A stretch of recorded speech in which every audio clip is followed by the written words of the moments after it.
and welcome to the A to Z Sports Big Orange Podcast. I'm Charlie Burris. That is Zach Reagan. Wherever you listen throughout the world, we thank you for listening to us. We talk everything Vols every week here on the Big Orange Podcast. If you want to listen to that every week, you can go to the A to Z Sports Podcast Network feed on Apple or Spotify. When you get there, rate, review. But you got to make sure you subscribe. If you do subscribe, you won't miss our shows when we drop them on Mondays. Speaking of Mondays, it is one right now at 6 p.m. Eastern Standard Time.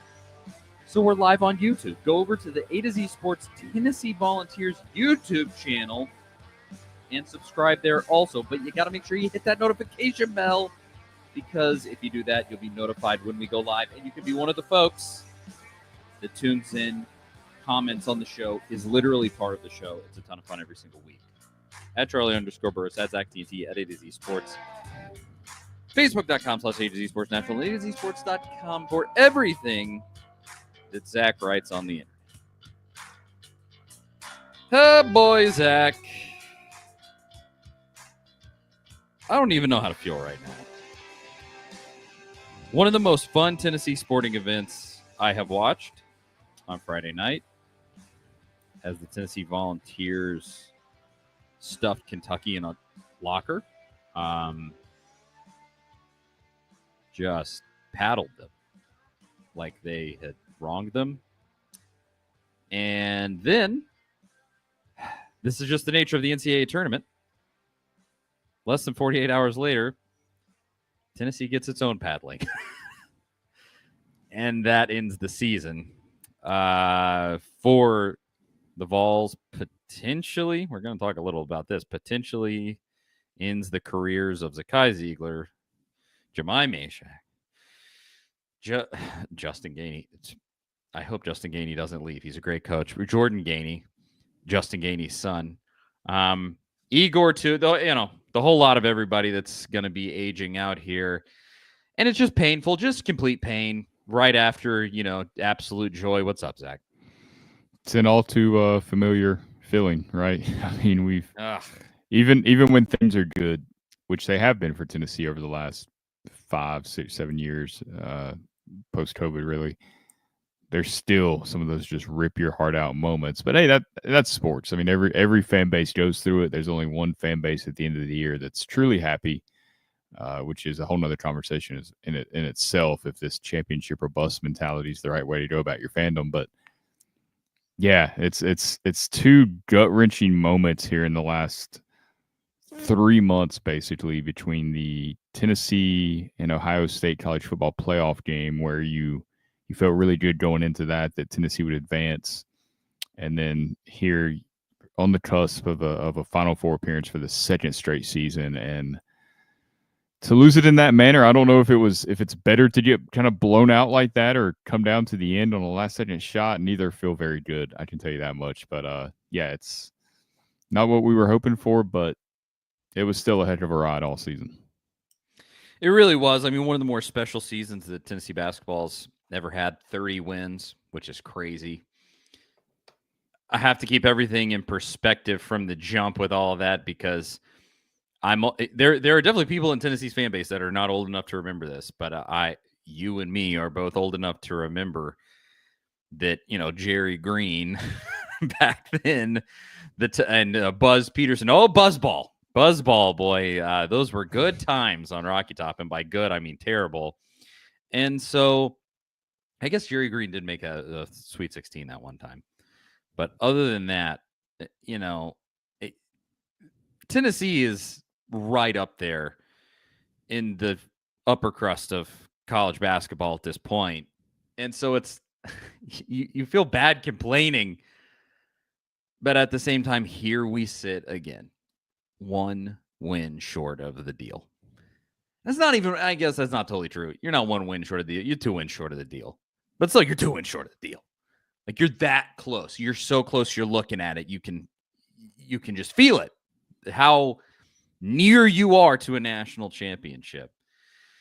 And then you kind of get shown the sort of team that you are when you really face elite competition. I don't know. Let's talk about it all, Zach. So there's a ton to talk about on today's show, because it's not just this.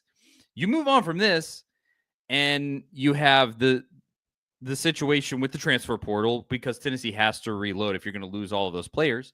There's also a situation where Mr. Jones is asking it in the comments right here. He asks, can Zakai Ziegler come back for one more year? There's kind of a situation there that potentially, but also that conversation of, do you want to start fresh? Is it time to move on, even if that opportunity presented itself where Meshack and Zakai could maybe come back? And then, of course, it can't be a week of Tennessee sports without some sort of clown show unfolding, and Jeremy Pruitt is suing the NCAA. I guess this only really tangentially has to do with Tennessee. It's really just a funny thing that's happening around Tennessee sports. Jeremy Pruitt suing the NCAA. Spring football obviously still going on, and baseball is still an absolute machine. Went and swept South Carolina. Going to talk about all of that. And then let's just mention this up front. I was planning to mention it at the end, but this really deserves to be talked about right up front. An unbelievable feat by the softball team this weekend. They deserve a big shout out here. Karen Weekly, the Tennessee softball team. And I'll say I've been one of the folks that's sort of like, are we closing in on the time when we might need to move on from Karen Weekly? Because she just kind of has a little bit of that, coming up short, a little kindred spirit to Rick Barnes there, someone. But at the same time, then she goes to Oklahoma, who has won the last 3 national championships, 3 or 4 national championships in softball. And for only the 3rd time since 2006, to almost 20 years, only the 3rd time Oklahoma has lost a series at home. I didn't fact check that myself. I only saw it on Twitter. But if that's actually true, holy cow. First of all, what an accomplishment. That's awesome. Incredible win. And then second, 20 years and only 3 home losses. That's absolutely insane. What a buzzsaw Oklahoma is. I don't know if you have anything to say about that, Zach. I just thought they deserved that right up top. Oh, for sure. Yeah, pretty incredible. One, it's incredible that Oklahoma's been that dominant for that long in softball. That's crazy in any sport at any level. But yeah, to go and win that series is huge, and it just further shows the culture that Tennessee athletics has right now. It is that whole adage of iron sharpens iron. Everybody's competitive in that athletics department. Everybody wants to go win. Everybody's kind of focused on that. I think every program performing at a high level just puts pressure, or not really pressure, just kind of inspires every coach of every program at Tennessee to go chase championships and play at that level. So it's really cool to see, and hopefully that continues. I hope so. And just like with Rick, Karen Weekly, and I guess Ralph is still around. He's not a full-time coach anymore with them, but just both of these coaches are so special to Tennessee, and I just want breakthrough, just win the thing so badly. I want them to just get. I mean, the Weeklies got there twice to the national title series, I believe. Somebody could correct me there. I think it's twice, and came up short both times. So I mean, they have been right on the doorstep.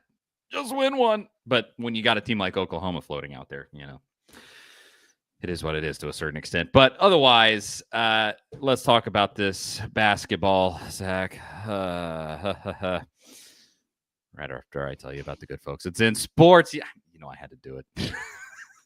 March is here, and it's just one more day, but this is still going on. Make sure you go and sign up to the Zen Sports Big Bucket Club sweepstakes. One grand prize earns a $10,000 bonus bet on the NCAA championship game, or $5,000 cash. There are also 20 smaller prizes of a $100 bonus bet on the championship game, or $50 cash, and you earn entries on every bet you place in the month of March. So you got to go right now. Go download it.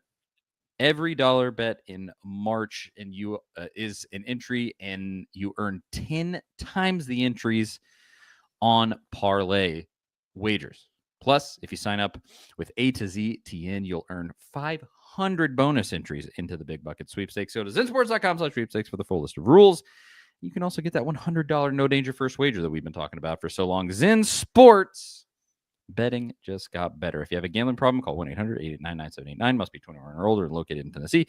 $5 minimum wager to qualify for an entry. Terms and conditions apply. No danger first wager limited plus $500 to qualify. A qualifying wager for wager entry must have minimum odds for any leg of minus 250. For clarity, minus 251 does not qualify. It's in sports. Go download it. Okay. So let's start with the Kentucky game. Tennessee ends up in what was ultimately the most likely thing that would happen. You end up playing the 3 seed. The 3 seed is Kentucky. No big deal. Just your deepest and most bitter rival. That's all. And it just so happens that in this season, they beat you twice going into that game. And, we talked about it last week. Both of us picked Tennessee to win. We just kind of felt like surely Tennessee gets its act together and wins the third one. And the thing is that not only did they win, they went out there and just pantsed Kentucky. It was so awesome, so fun. It was as carefree as that game could be from a fan's perspective because you were up by double digits nearly immediately in that game. It was just, this has been the popular phrase, but the old B to A, belt to A, it's a family show, but you know what I mean? It was a whipping, and it was so fun. Kentucky fans, of course, continue to hold, you don't have any Final Fours, no Final Fours. So what? We just beat you to make it to an Elite Eight. We are a better basketball program than you right now. Period. There is no debate.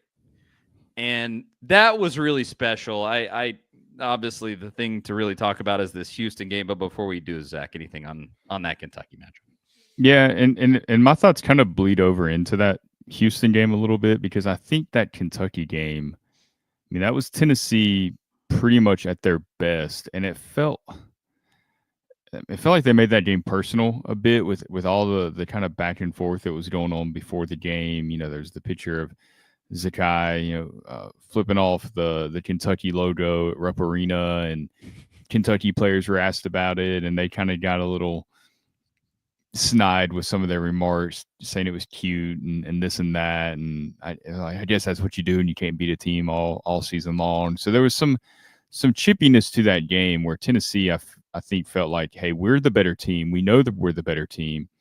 We didn't play our brand of basketball those first two matchups. Kentucky shot lights out. We've analyzed those games ad nauseum at this point. I just felt like their mindset was in a really good place there, where they kind of had that mentality, that edge about them going into that game, and it showed from start to finish. Like in the second half, I don't know about you, but I felt like throughout that entire second half, like Kentucky's going to make a run. They're going to make this close, right? Like you can never let your guard down in a game like this, even though Tennessee's playing really well. It seemed like every time Kentucky made a big shot, Tennessee answered. There was that one sequence, probably the most famous sequence in the game, even though the camera operators completely screwed it up, where Akpara had the dunk, and then you have the rebound or the steal on the inbounds pass, and Zakai immediately hits the three. Just a quick 5-point swing there. From that point on, it was Tennessee's game.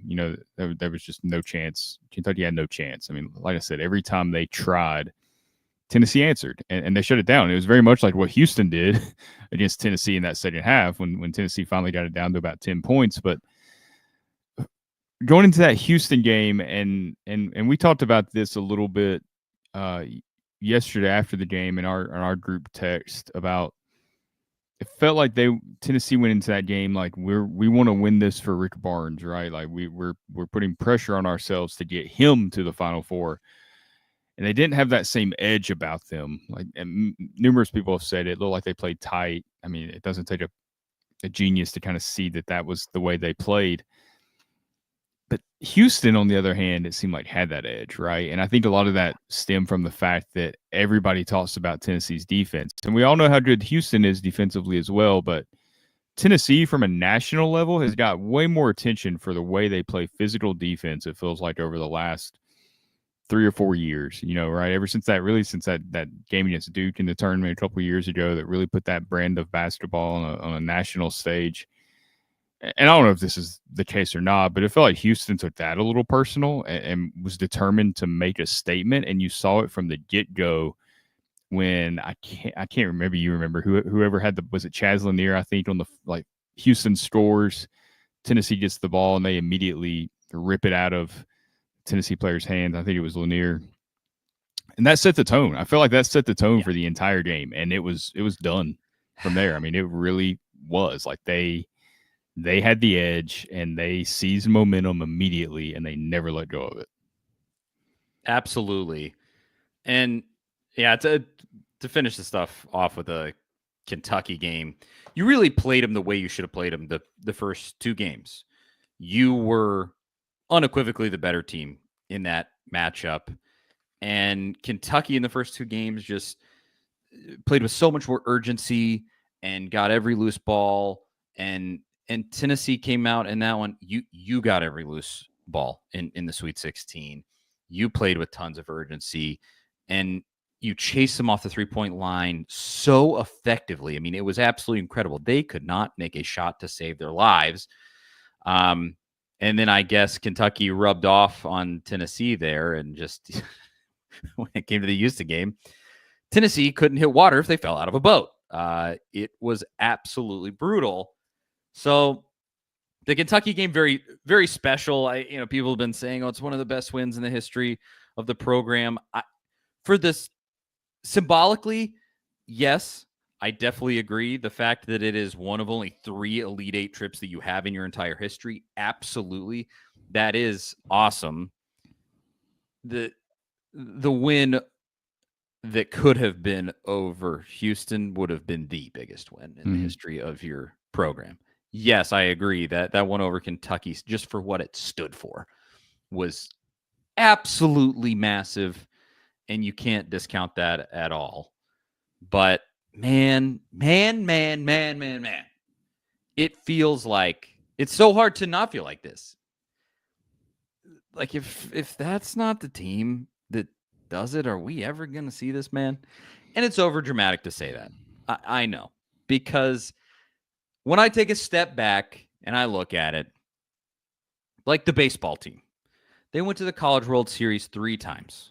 Was it twice before ultimately winning? Was it twice or 3 times? I'd have to go Did back. they do it in 21? They didn't make it in 22, right? They lost to... Yeah, 22, which was and really 22 felt like you made it to the College World Series because your team was so good, and then you lost. You want to talk about one of the most dejecting losses we've ever had, that Notre Dame series. But you had really, really good years, and you came up short. Successive years in a row where you're knocking on the door, and you just couldn't kick it in. And then with basketball, you look across and you go, Florida. 2 years in to Todd Golden, Florida is going to go in here with their clown coach and make a Final Four, and they look like probably the best team in this thing. Are you serious? Yeah, Texas Tech really let us down in the final minutes of that game. It didn't help that Florida was just throwing up the most BS, not to take anything away from the Florida's players. Some of those shots, man, those shots don't always go in. No. Like those were shots. It was desperation. It was purely desperation. That's all that was happening. People were like, Todd Golden is only this old and he coached his way all the way to Todd Golden got saved by one dude.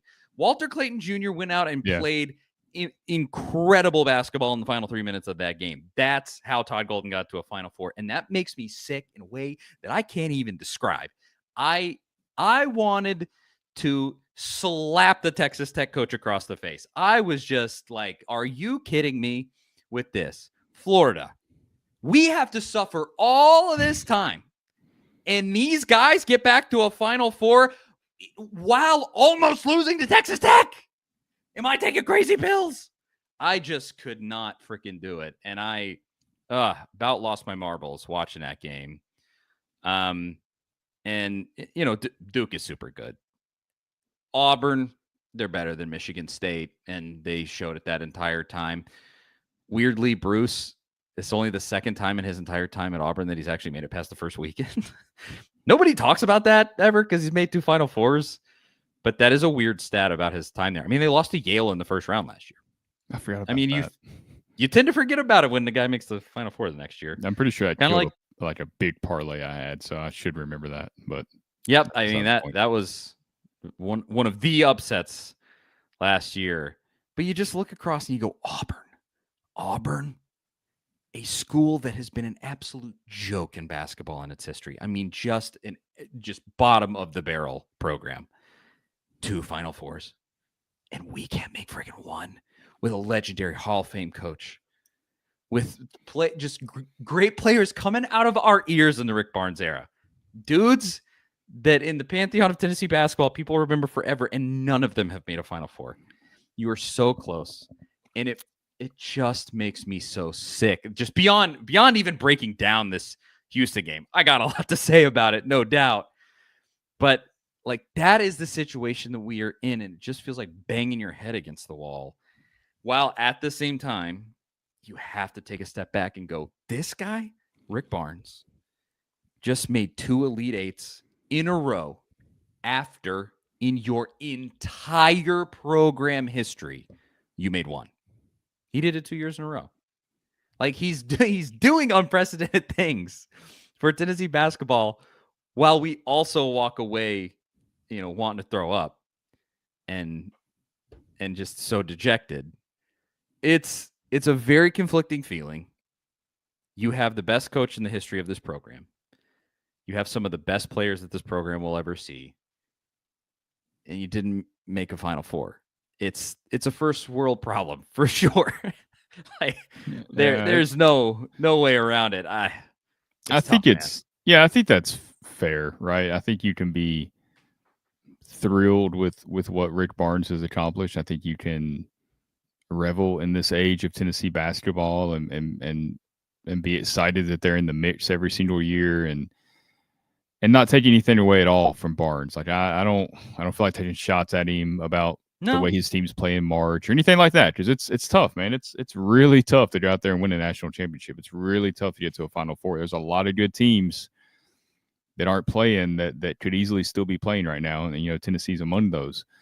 But at the same time, if a program has won 30 games, twice in the Barnes era, they've reached back-to-back Elite Eights. This isn't a situation where it's like it's a miracle that they got there. Like, this is where the program's at.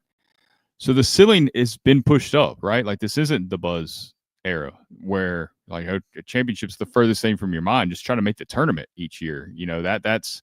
That was the goal then. The goal now is to get to a Final Four. It is to win a national championship. So the ceiling has been pushed up. So you can want more for the program while also being really happy with what Barnes has accomplished. I think both things can be true there and are true. And, as long as Barnes wants to keep taking shots at it, you got to keep letting him, obviously. I think who knows what's going to happen in the next couple of years. I think he's going to be back next season. He's recruiting like he's going to be back next season. We'll see ultimately if that's what happens. But I think it's a kind of a deal where if he suddenly falls off as a coach and his teams just don't perform well and the culture just doesn't work and the players that he brings in just don't buy in, I think that'll be kind of a sign to him like, okay, it's time to go. I don't think he's going to drive the program into the ground if this was the peak of his time at Tennessee. So I don't think there's anything to worry about there. I think it's a great spot the program's in and will continue to be in because of Barnes, wherever it goes from here when Danny White eventually has to make another hire. So there's still a lot to be happy about, even though it's a gut-wrenching loss. And you do have those feelings immediately after of, can they get back? Was this the best chance? I'm like, there's going to be championship caliber players coming through college basketball every single year. Go get those guys. I mean, that's ultimately what it comes down to. And making the parallels to baseball. I feel like it's somewhat of a similar situation where you were knocking on the door for years before you finally broke through. I mean, what was the thing that took you over the top? You had elite, game-breaking guys that made plays when it counted. And when you realistically look at this team, Houston has those guys. First of all, Houston's a very good basketball team. Oh, yeah. Let's start there. We didn't do a prediction. We only did our show last week before the Kentucky game, so we didn't get to predict. We didn't know if we were going to play Houston or not. Turns out you very, very nearly did not. I mean, Purdue pretty much had them dead to rights, and they blew it. There was a little ref intervention there too, but Purdue whatever. getting ref intervention? Oh no, that went against Purdue. Well, yeah, exactly, and maybe to whatever maybe extent it's karma. they deserve Maybe that. it's karma. Yeah, Exactly. could have held off around there. Yeah.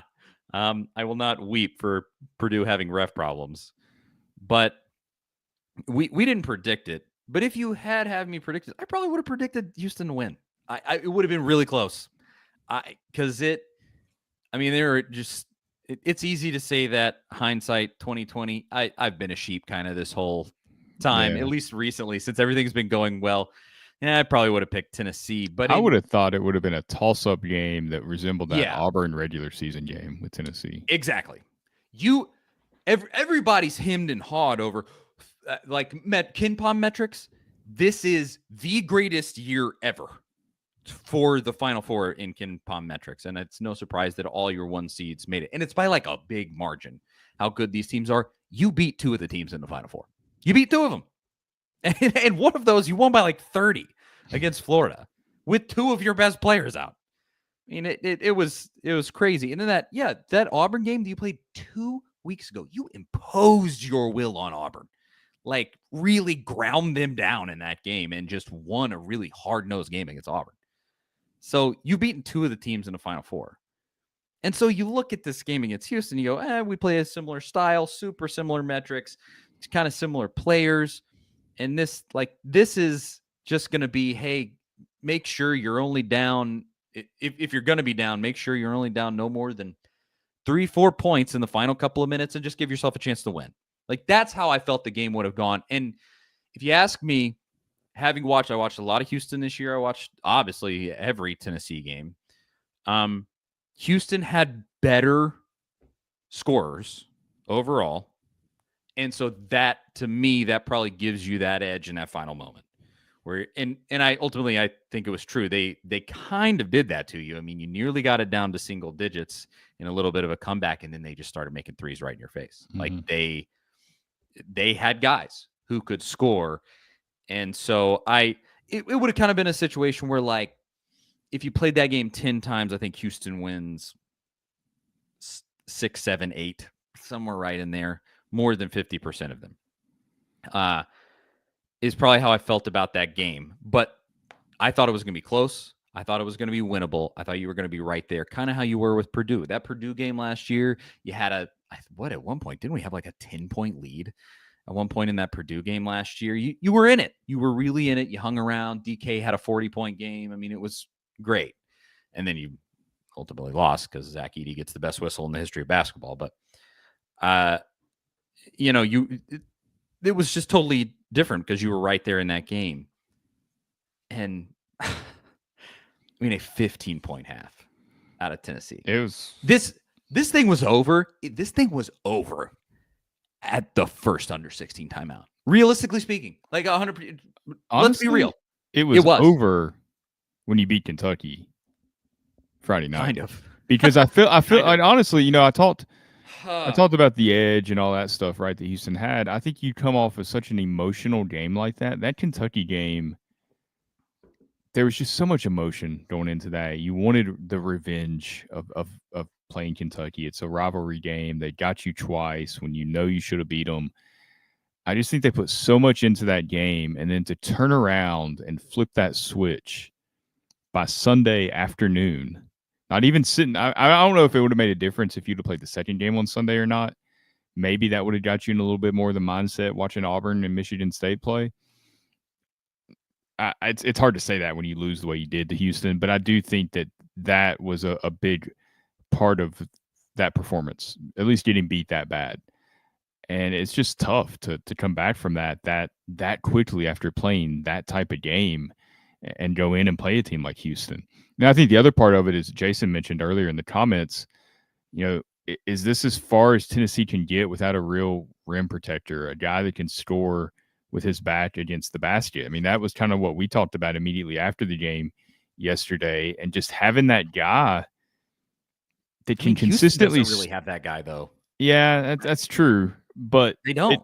For Tennessee, though, and the way they play, I feel like they need that to Yeah, avoid some of I these agree. stretches of scoring droughts that they go through, because in that first half, the shots just weren't falling down. It's funny, Mr. Jones, mentioned. Do you think the opponents using magnetism to affect the outcome of games?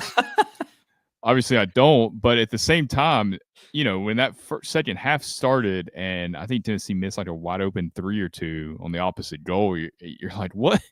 How is this happening? Like, how are none of these shots going down? And they went down 2 days prior. Yeah, I mean, so you having a guy that can score inside like that, like a Jemai Broom or something like that, or like when Grant Williams was at Tennessee, which is what you talked about, the one great big guy that Barnes has had that can score inside. You can go to that guy when those shots aren't falling and at least stay in the game, right? That's something that Tennessee just hasn't had these last couple of years. That I don't know. Maybe does that get them to a Final Four? I don't know, but I think it would help their chances a lot. I think it certainly would have helped against Zach Edey. There's no doubt about that. I mean, that UConn team that took them down had a great big man. That was their best player. So, I mean, it really does have to be, and that's Florida. Florida this season. Yeah. I mean, they don't have an elite big man, but Condon is really good, and then they have an elite guard in Walter Clayton, and you combine those two things together, and that's a winning formula. It just is. They have a lot of good role players around those guys, but it is so tough because I love this group, man. I really, really do. And they have been right there. I mean, in KenPom metrics, they are number 5. You literally cannot get closer to the elite of the elite than they are. And that's what it's looked like all season long. It's like, yeah, you're right. You're right there. We have incredible wins, but also, why are we losing at Vanderbilt? Why are we losing Ole Miss? What do we, you were just right on the edge of being that team. And yeah, I mean, here's a question. Would have getting a 1 seed helped us? I said it in weeks leading up to that tournament. Getting a 1 seed, it obviously would be cool to get your first one ever. That would have been super cool at surface level, but you don't have to play a 1 seed if you're the 1 seed. You play a 2 seed in that scenario. And as long as in this case, that 2 seed wasn't who would it have ended up being? Florida. Yeah. You would have had to have beat Florida in the SEC tournament game, because Auburn, they were all in on Auburn. Yes. And they would not have set you up where Florida's the 2 seed in your bracket, because that would mean you play them 4 times in one season. They wouldn't have done that. And so you would have played whatever. It would have been Michigan State, Alabama, somebody maybe. I don't know. Yeah. So somebody like that. And then you don't have as tough of a road. It's marginally easier. It's not easy. It's, by a smidgen, it's easier. But obviously there's a huge luck element to this entire thing, because some teams get to play, 10 seeds to make it further. That didn't really happen this year. It was almost chalk all the way across the board. It was crazy. Really kind of one of the most boring NCAA tournaments we've seen. That Maryland game, I think, was one of the only kind of down to the wire fun finishes. Yeah, I mean, it's been particularly not compelling for whatever reason. But there's just so much with this game. The bottom line really is this. Tennessee and Houston are kind of the same team, except Houston is just a couple of steps better. Like, that's when I look at how that game went, that's really just the case. They played the same extreme hard-nosed defense you do, and then they made shots. That's about as simple as it shook out.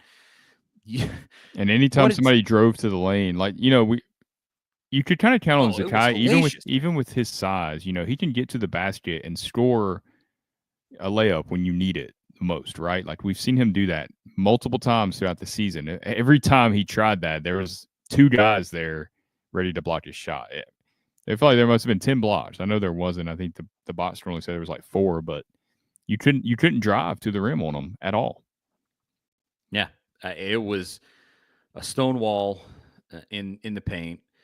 And then I went back and watched a good chunk of this game. You had wide open shots. Some of them wide open. Wide open. Nobody within 5 feet of you. Kind of wide open. That first part of the first half, they were all short. Oh, my God. All of them. What were they? 0 for 13? Was it 0 for 13? Was that as bad as it got, or did it go above that even? It was pretty bad. I can't remember for sure. I remember them saying that on the broadcast. Tennessee's 0 for 13 in their first. I mean, that's the first point shots. The first Florida game all over again, really. Yes, it really was. It was exactly that. And then, like in this one, you didn't even get like ambushed. Houston is so slow and plotting that, I mean, they were kind of leaving the door open for you because they don't score in bunches and they don't really run in transition. They didn't do almost any of that. They just ground you down into a pace because you couldn't score. And it just suddenly, so slowly, it went from 9 to 3, 9 to 2 or whatever. Suddenly it was 25 to 6.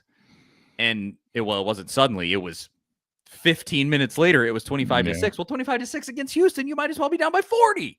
Like that's the difference, because they were going down. They were not converting on all of their possessions. Like in that second half until the final few minutes where they just suddenly started making all of those threes. They had tons of possessions that they came up dry on. You had a lot of chances to get back in. And in that second half, you kind of did. Got it back down to 10. Had a chance to get it down into single digits. Missed a free throw. Missing free throws was a pain in that one, but ultimately it wouldn't have made a difference. You still made 11 more free throws than Houston or something crazy like that? Yeah. And like Sam says it here, we really didn't have many shots tightly contested. Most were open. And I think Houston was doing that on purpose. They locked down the lane and took away one scoring option essentially completely. Like just fully shut it off and went, you have to make threes or else you're not beating us. And not only did we not make many threes, we made none. Like zippo zilch threes until late in the second half. And that just made it where you just got completely buried and it was over. Like I said, the moment to me where it was really, I mean, it wasn't truly over at this moment, but it basically was when you look back at it. Chaz takes his very first shot and it was an air ball. We should have known at that moment. Just, okay, it's going to be one of those, isn't it? Where our best shooter is airballing a wide open shot. Yeah, okay, well, pack it in. There was just a lot to it. It's ultimately could Tennessee, if they played that game again 10 times, could Tennessee beat Houston? Yes, I still pretty much feel the same way that I would have felt in pregame. Maybe if you played 10 times, maybe they beat you 6-7 of 10 times. Like they're just that, like I said, a couple of steps better than you at what you do. And just in this one, it was just you made absolutely no shots at all. So they buried you. And I mean, that's what happened to Kentucky against you. They made absolutely nothing because you made their life hard. And so this is where you end up. Now, with that said, you lose to Houston. It is what it is. We can talk circles around. No, we can't make the Final Four. Woe is us. What? Blah, blah, blah. I don't care to litigate that much. I mean, it's like a couple. Who said it in these comments? Yeah, Arthur says anyone that wants to fire Coach Barnes just needs to find another college team. You can criticize Barnes for quote unquote coming up short in March. I used to really be kind of that guy. Because before, he was losing in the second round to Loyola Chicago. Like, that's one thing. But to make it to a game before the Final Four 2 years in a row, that's a whole different. Like, he's not bad in March. In the last 2 years, he won 6 games in March to make it to the Elite Eight 2 years in a row. He's not bad. And he won an SEC tournament a couple years ago. Like, he's not bad in March. He just... when it gets all the way down to the rubber meeting the road, he loses that game, which happens to a ton of coaches. I mean, and really, the shots are open, like you said, lots of open shots. If the players aren't hitting the shots, it's not like the rebounding margin was that crazy either. I think Tennessee was pretty close there to Houston, surprisingly. what are you going to do if you're a coach if the shots aren't going down? I mean, you're getting the looks you want. Yeah. The shots aren't going down. I don't know what you do. Sometimes it just doesn't work out. Exactly. Some days it's not your day. And that kind of was just the case. I don't know if it was the football stadium, which is a stupid venue to begin with. I know they said there was only 18,000 fans there. Why are we playing it in a football stadium and it was for 18,000 fans? That makes no sense to me at all. You're playing it in an arena that or a seating capacity with less than what Thompson Bowling Arena holds. I don't get that. It's a stupid venue. They're hosting the Final Four next year. Maybe it was like a dry run for that or something. Who knows? That venue sucks though. Because even in the Kentucky game, like Kentucky fans hate Indy because now they're 1-7 all time there or something like that. Some terrible record.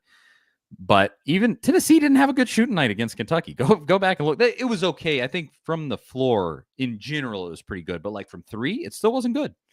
You still had a not great night from the 3-point line. So whether it was the stupid venue, whether you were tired, whatever it was, just that day was not your day. And so you're left with that. And my final thought is just, I just wish a loss was a very real, borderline likely possibility against Houston.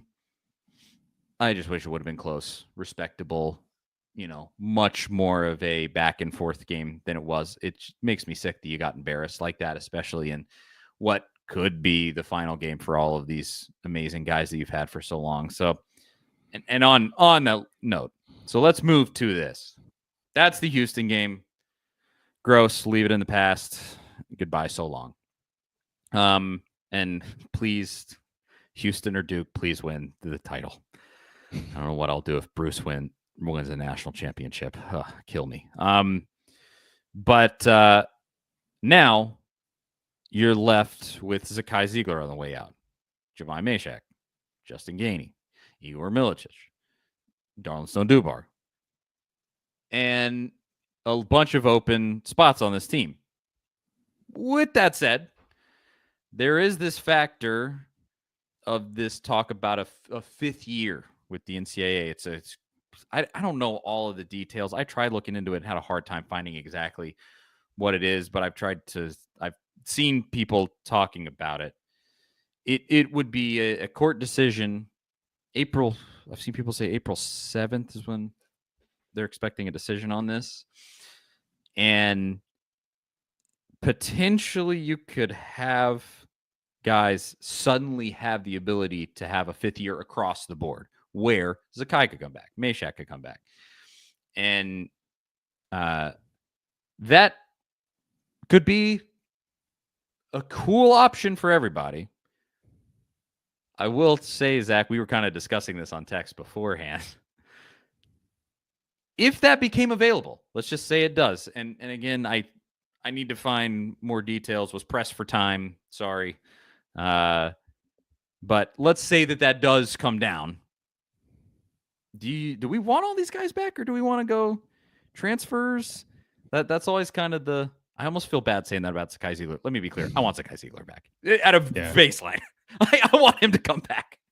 But how would you feel about that?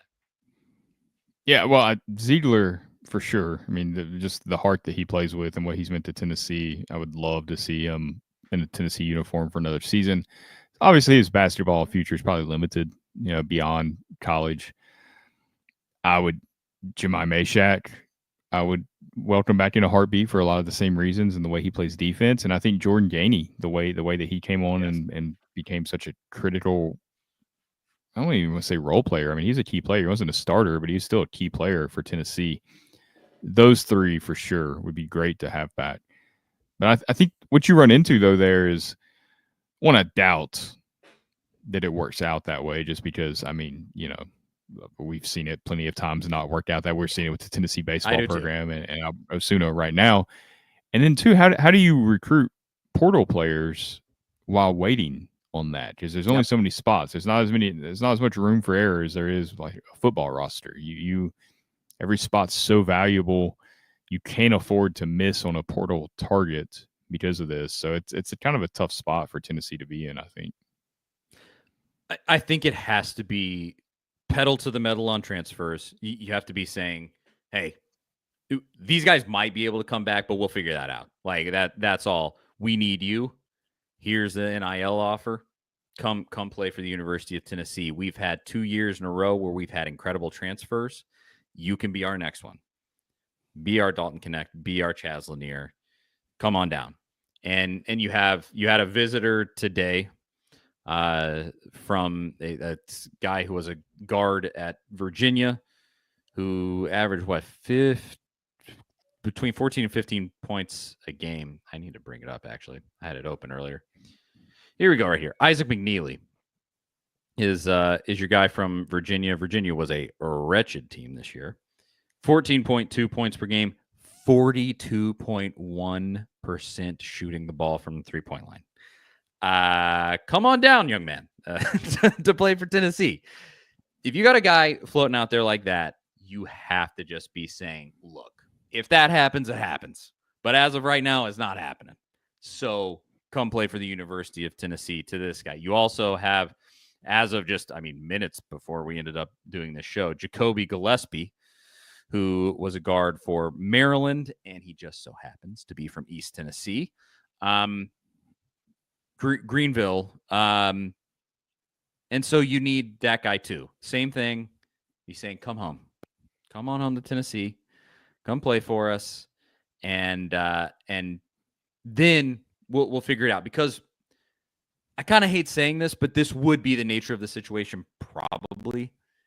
If that gets granted in a fifth year, could happen, and the timing works out right where those guys could come back. You get these transfers, and you probably look at a Bishop Boswell, and you go, hey, man, we appreciate you, but there's not a spot on this roster for you right now. Like, I hate that because he's been a fun kind of little, energizer addition to this team. He didn't get to play much this season, but I've liked the minutes that he has played. That's kind of how it would work out. I'm not saying it would actually be him, but I'm saying something like that, where you just go, hey, man, room's full, and this is where we're at. It's the cruelty of the way that college sports has what it's transformed into, and the stupid spot that the NCAA is putting you into. Just give these guys 5 years of eligibility. Let us work within the bounds that we know, instead of all of these loopholes and all of this silly, this guy gets 17 years of eligibility, this guy only gets 3, this guy, it's stupid. Just let us play within the bounds of the rules that are set for everybody, all the same. And stop all of that crap. Maybe you have to make hard decisions in the future. Like you said, I doubt you do. Let's just get some transfer players in here. I say these two guards are the start. I really want Igor is gone. You need another stretch 3 because Igor genuinely, when he was having good games, could be an X factor. If you could get a guy who's more consistent, he just was not consistent enough. He kind of fell off at the end of the season, just lost his confidence, whatever was going on there. If you could find a guy 6'7" and can make a 3-point shot, man. I mean, that basically gives you sort of an NBA setup to your roster. God, that would be so nice. I think that setup makes me feel like you don't need a back to the basket big man. And maybe Akpara can develop a little bit more, and you could find a little more scoring down low. I doubt that. Maybe JP Estrella could be more of that guy. You really liked what you got out of Cape Phillips this season, but ultimately they're not. I don't think any of them are going to be big time scorers down low. But that's how I see it with the transfer portal. I'd like them to get all of those guys, and then if these dudes can come back for a fifth year, hey, great, cherry on top. Let's figure it out when it gets here. That's how I'm feeling at the moment. Yeah, I mean, I think with the success that Tennessee's had in the portal over the last couple of years too, bringing in some of these guys like Dalton Connect and Chaz Lanier and seeing them thrive at Tennessee, I like Tennessee's chances of having a pretty strong portal haul. We'll see how it all plays out. I think right now you're kind of in those waters where you're trying to figure out who you're interested in. You're trying to quickly get to know some of these players and see if they really fit what you want to do. You know, what Rick Barnes wants for his program. Yeah, he's only going to recruit a very specific type of guy. He's kind of like Josh Heupel when it comes to that. But I think you have less misses on players when that happens, which we've seen with the football and basketball programs because of the way that they don't just kind of take whoever, you know, regardless of what their numbers look like. So I feel confident that they'll be able to reload and how that all works together and meshes. You know, who knows? You never know until the games actually start next fall. But I like their odds of loading up on some talent here through the portal. Yeah, I think if I had to guess, I think they get both of those guys that I. Well, the guy from Virginia for sure. I think it's them in Louisville, and it sounds like everybody kind of thinks Tennessee has the advantage there. I think he's visiting Tennessee Tuesday. He's already visited Louisville. And a decision's supposed to come pretty shortly after. You know how that typically goes. The team that gets the last visit usually ends up being the team that wins that battle. Obviously, I'm sure NIL will be a factor in all that, but I haven't seen anything to indicate that there's any concerns there. So I would agree. I think Tennessee will for sure get him. We'll see on the other one. Sam makes some interesting points here in terms of Ziegler coming back or staying. He said Gainey is the only one I'd want back. He played well in the clutch in big games. That is true. Yes. Gainey was such an amazing surprise this entire season. I would so very much love to have him back. He's taller than Sakai because you always sort of saw Sakai could get lost in the paint because he just didn't have the height to finish at the rim. Sam also mentions that he was 4 of 21 and 2 for 14 from 3 in the Elite Eight game. In 2 Elite Eight games, 4 for 21 and 2 for 14 from 3. Oof, that's rough. At the same time, I would say I think your options in the transfer portal at point guard are pretty good, and I think Tennessee could get a good one. Barnes so implicitly trusts Zakai Ziegler, and it's so clear that it would scare me a little bit to choose to go with a brand new guy over Zakai Ziegler. Now, if you don't have a say in the matter, and Zakai has to leave because of eligibility, fine. I would probably lean more towards the guy that you've had for 5 years, that your coach basically considers another coach on his staff. Sort of. He's had moments where he doesn't, come through in the clutch like that, but he's also had moments where he has.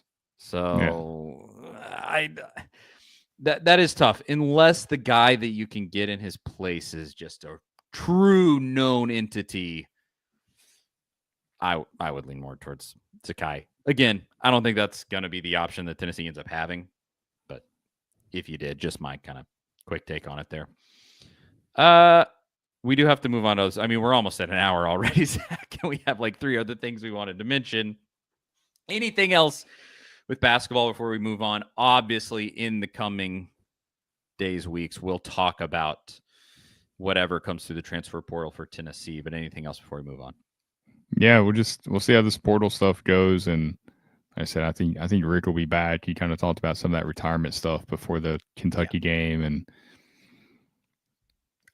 if it happens, I don't think that's a decision or anything Rick has thought about at this point. I think that would be something that just kind of comes up later, that he feels led that that's the right decision. At this time, it doesn't seem like he feels that way at all.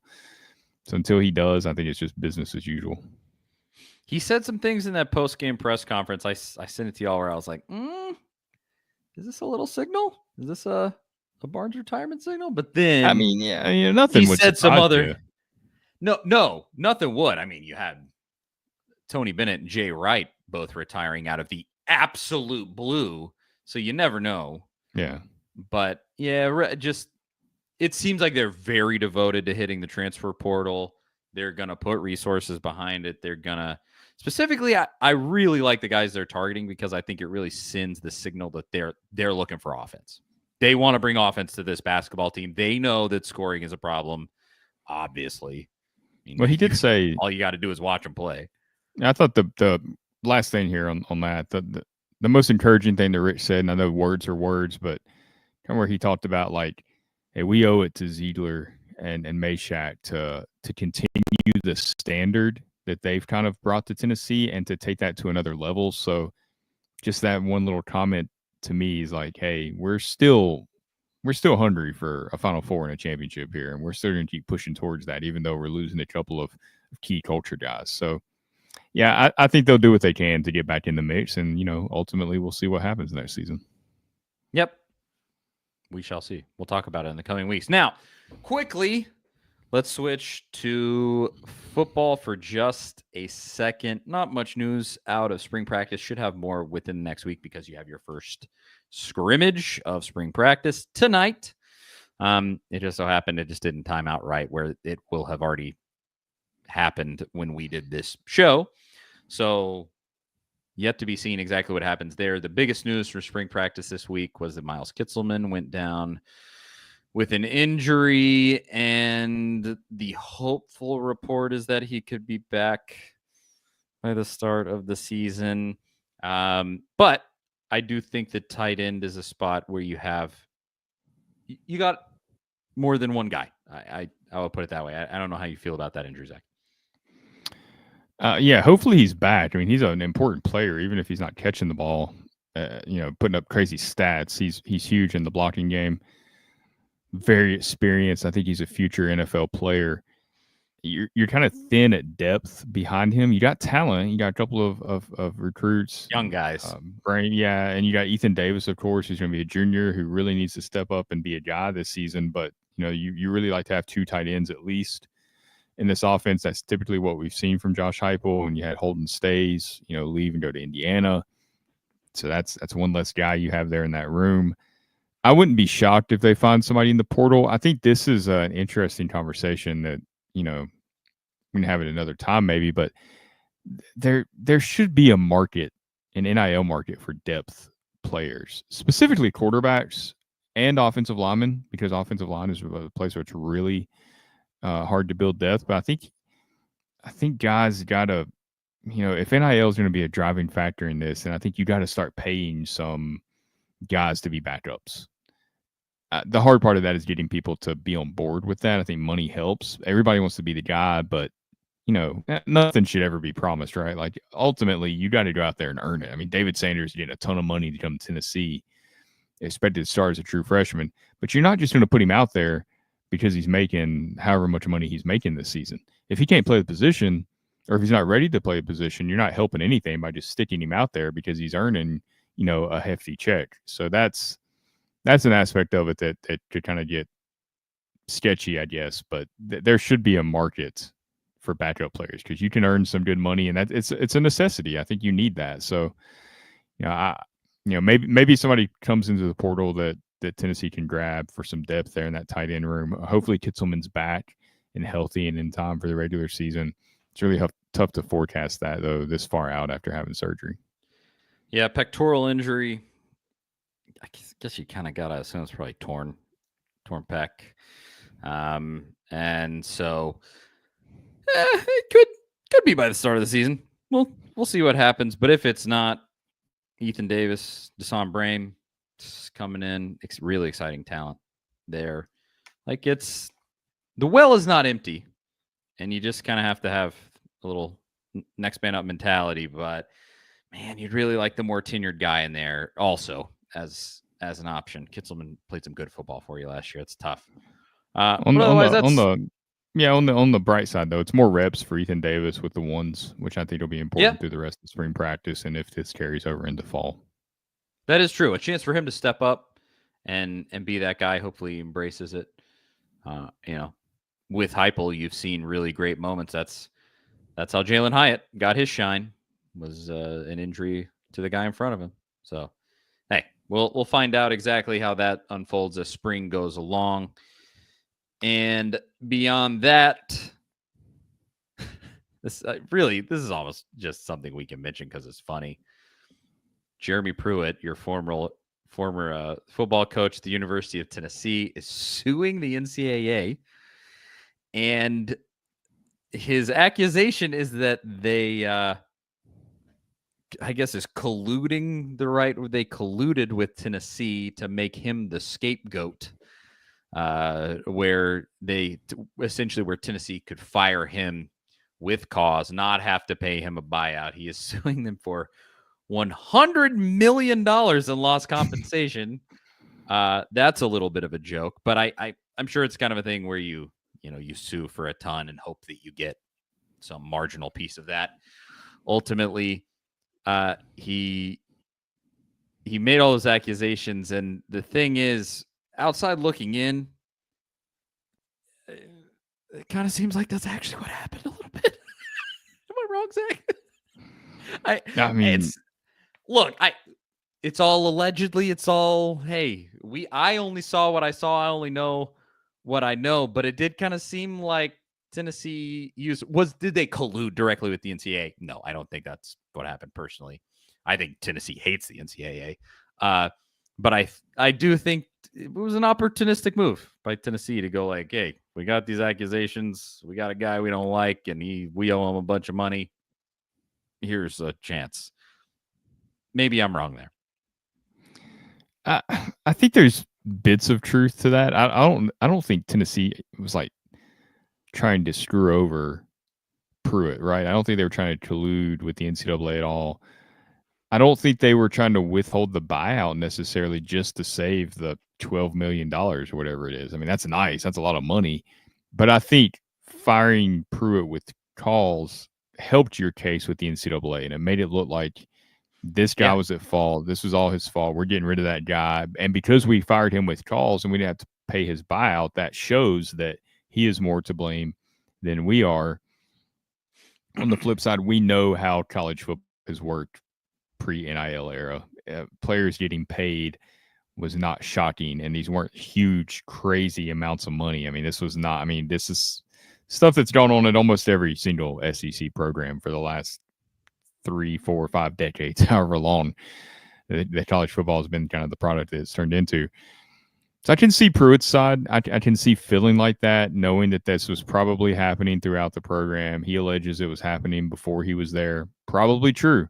It was a different athletic director. That was John Curry. Philip Fulmer came in after Curry was fired. So it's not like it was something that was happening under Fulmer that continued on. And so there's holes in his argument. I do think that. I saw somebody kind of described it as just rambling nonsense, that the suit that he filed. He could have went and coached in the NFL. He did briefly. I don't think that's necessarily what he wants. Andy Staples mentioned like he hasn't tried to go on TV and be an analyst. I don't think that's down Pruitt's alley. If you ever watched any of his press conferences, that's not really his strong suit, would be going on TV and analyzing games and breaking down college football games and all that. So, there are some avenues that maybe he could have taken to earn some money, but ultimately I think he's suing because, hey, this guy wants to be the Alabama defensive coordinator. He wants to be the Alabama head coach, eventually. He wants to be all these things. And he took a job that he probably should have never taken. If he would have been smart, let's just be honest, like he would have said no to Tennessee like almost every other coach did. I mean, there's a lot of money, and he was about the only person that said yes back then. So, it wasn't a good situation for anybody. I don't think anybody would have thrived. If Josh Heupel would have been hired in 2018 with the administration set up the way it was, without Danny White in place, without many of the things that we see at Tennessee now,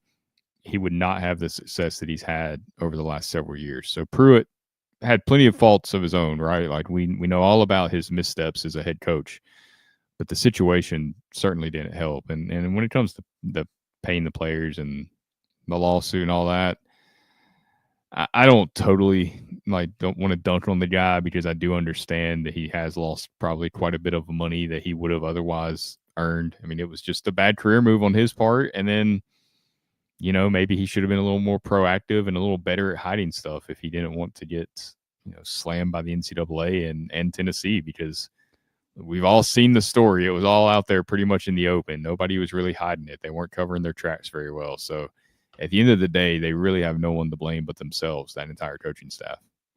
Yeah, I think it can be all things here. Pruitt was and is an idiot, as you said. This is rambling nonsense. Kind of everything that he did is rambling nonsense. I will say there was an SEC assistant coach that's coached a couple of different SEC assistants. I've been an assistant coach at a couple of different SEC programs, and once DM'd me 5 years ago, maybe, kind of right at the end of the Pruitt era, and it just said, Jeremy Pruitt is an idiot! ! So that is a sentiment that is shared throughout the sport by some. He definitely. I only saw his public persona, but he did not seem like the brightest crayon in the box. I will say that. Yeah, I think he's a dummy. And then also in this case, there may have been that element that Tennessee kind of, as we're talking about here, it was an opportunistic thing. Maybe that he became a pawn in a move that Tennessee already wanted to make. And hey, again, allegedly, whatever. I think that there can be truth on both sides of that. There should be no show calls for this guy, right? I don't think, I agree. And the 1 year suspension that he has to serve if a program hires him. Alabama looked into trying to hire him before Nick Saban retired, and it just wasn't going to work out because of that 1 year suspension. It's going to be really tough to justify that. You basically got to pay a guy to not be around the program at all for a year. The fact that there's a show calls on him with the amounts of money that players are getting paid now is insane. I mean, I think I saw somebody say that he was probably the last coach that will ever have a show calls for impermissible benefits like that because of the NIL era and the way all that went down. So, the lawsuit and all the stuff that he alleges, it's all speculation on our part because we weren't in those rooms. We don't know. And there's a lot of, he said, she said involved in that. But when it comes to the penalties that Pruitt's facing from the NCAA, I do think that stuff should be removed completely, and he should be free to go coach wherever a college wants to hire him at. Yes, absolutely agree. The goofy stuff that he was doing would basically be legal now. So let the man coach football because I think it's about the only thing he knows how to do. So, and he doesn't know how to do it very well, but he does know how to do it. So that's some goofy nonsense that happened this week. Just thought we had to mention it. And on the way out, quickly, baseball. Tennessee had another, Tennessee baseball week. 4-0, beat up on Queens University. Oddly, not in New York City. I forget where. Is it Charlotte? Charlotte is the Queen City, but I'm not sure if it is or not. Let's see. Now I gotta know because they said that on the broadcast. Could be Indiana. Usually, when you don't know where a school's at, it's like Indiana. That is true. Nope, Charlotte, North Carolina, Queen City. Yeah. So they beat up on Queens, and then they go to South Carolina, which is one of the teams near the bottom of the SEC. And I will say this. South Carolina put up a pretty nice fight. Tennessee still without Gavin Keelan, although he did have a little bit. Was it just one at bat? I mean, he barely got in there, but he did play just a skosh. But basically still without Gavin Keelan, your best hitter. South Carolina put up more of a fight than you probably thought, but ultimately, I mean, you just kind of dominated these guys and moved on with your life. And as we've been saying in just the past few weeks, it's getting redundant at this point. This team's just inevitable. The game, what was it? That second game, I forget the number that it was tied at, but the game was tied in the 8th inning. And then Cannon Peebles hits a home run, a 2-run homer. And that's how you win because this team's inevitable. Like Cannon Peebles is having 2 years in a row of not being great at hitting. He's not a great hitter. He's just not. And yet he's the guy that comes through in the clutch for you and hits a home run that carries you. And so, I mean, if it's not the huge list of guys that Tennessee has that are good hitters, it's a guy that's on the lower end there. And even he's hitting a home run against you to win a game. Like, it's just like, that's Tennessee baseball with Tony Vitello, is just they find a way every single time. And that has to be so demoralizing if you're the other team, man. Just like, oh, we almost had him. No, you didn't. You didn't almost have him. Did you watch much of this, Zach? Yeah, I was in and out throughout it, keeping up, obviously, with the scores and checking in from time to time. And yeah, South Carolina played tough. I think, but they did. We've talked about that before. Tennessee gets everyone's best shot. You're going to when you're the defending national champs and kind of the reputation they've earned under Tony Vitello, which is a good thing. You can't take any series off if you're Tennessee. You got to keep that edge, keep that mentality of going out and trying to take the game and not just, letting it come to you. And they did. If they'd have let their guard down, they could have easily lost a game or two against South Carolina. But those guys are out there and compete. You can tell every single game. Sometimes it's not going to go their way, but it's still only March 31st. There's a long way to go. So don't peak too soon. Don't. The ultimate prize is still, there in June in Omaha. He would love to repeat. That would be so fun. But that's we're a long way from that. Well, and I think the scary thing for other teams in the SEC, to your point of not peaking too soon, I mean, you're doing all of this without your best hitter. You're winning at Alabama, who's a top 10 team. You're beating South Carolina in one of the two games, doing it in a clutch way with role players. Like, they just top to bottom, they just have a set of guys that are going to be extremely, extremely tough to beat. I've said this in years past when talking about Tennessee baseball, because this is really, at the end of the day, when it comes to the College World Series, this is what matters. Are there other teams out there that can beat you in a 3-game series? And almost across the board, the answer is no. Maybe this season it's Arkansas, maybe LSU, maybe the teams at the very tippy top of the sport. You're going to play at Arkansas. You'll kind of get to have a measuring stick there at the end of the season.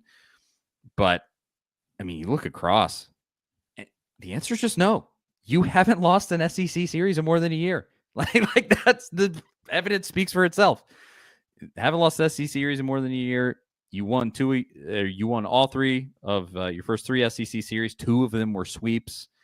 They're just really, really stinking good, man. Just a really good baseball team. So, all right. I think that's a show, Zach. Anything else for the folks before we bounce? No. We'll see how the scrimmage goes tonight. Hopefully there's some so-and-so looked good, looked sharp, and all that. Maybe some Mike Matthews, Braylon Staley, Nico. Definitely want to hear some great Nico stuff. So hopefully that's on the way here in the next couple of hours. You know the word that will get used? Flashed. Yes. Oh, he flashed. This guy, he flashed in the scrimmage. It is the season of flashing. It's not like that though. Yes. Not that kind of flashing. Not the New Orleans version. It's college football. Sports. Yeah. I'm Charlie Burris. That's Zach Reagan, A to Z Sports Big Orange Podcast. Thank you to everybody for tuning in, for commenting. Tons of great comments, as always, with everybody. There were a ton we didn't get to. Sorry. It was just a ton to talk about. We didn't get to all the comments, and we went way over on our typical time. So thanks for tuning in. Couldn't do it without you all. That's it. Can't wait to talk when we see you next week. See you guys later.